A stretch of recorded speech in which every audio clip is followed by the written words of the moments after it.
Salut à tous, alors aujourd'hui je refais toute ma filtration. Je vais faire un compartiment brosse avec le filtre à glue au-dessus.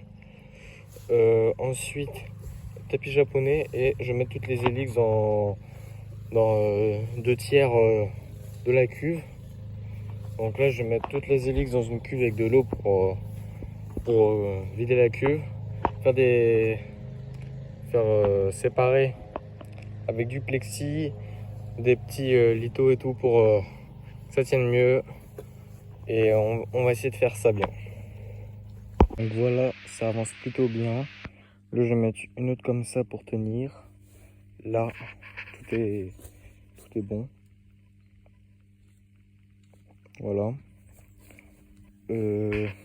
Ensuite toutes les hélices, je les ai mis dans un bidon avec de l'eau du bassin bien sûr, pour garder toutes les bactéries. Et la cuve, je vais la nettoyer et puis plus qu'à coller à la cuve et ce sera parfait.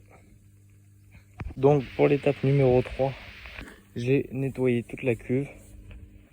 Elle est toute propre, bien sèche pour faire les joints et pour coller. Puis j'ai installé le filtre à grille ensuite. Donc j'ai mis un tube qui va jusqu'au fond pour que l'eau remonte par les brosses. Ensuite elle va se verser dans les tapis japonais où elle va couler jusqu'au fond et passer par le trou. Puis elle va remonter par les hélices pour repartir. Donc voilà, jour numéro 2, j'ai mis tout le tapis japonais, j'ai fixé les parois. C'est bien étanche en vrai. J'ai mis une glive en bas pour pas que les hélices passent. Les hélices.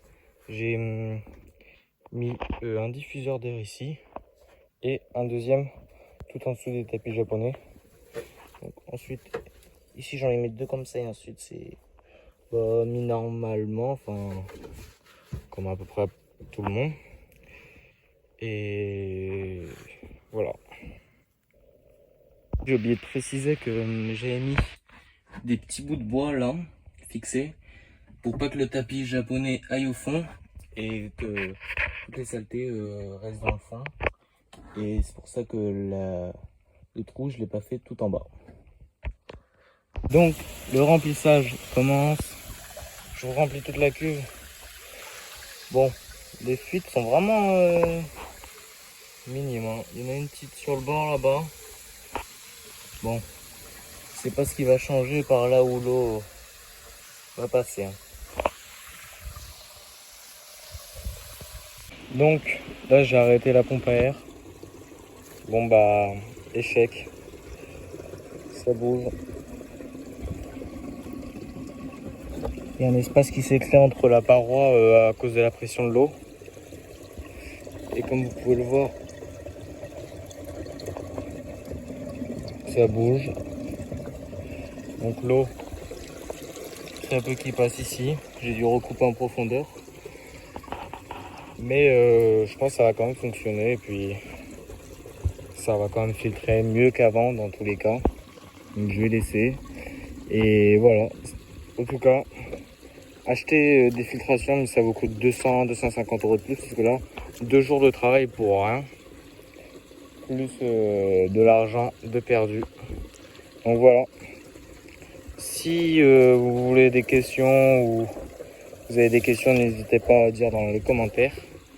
Et je vous enverrai les réponses.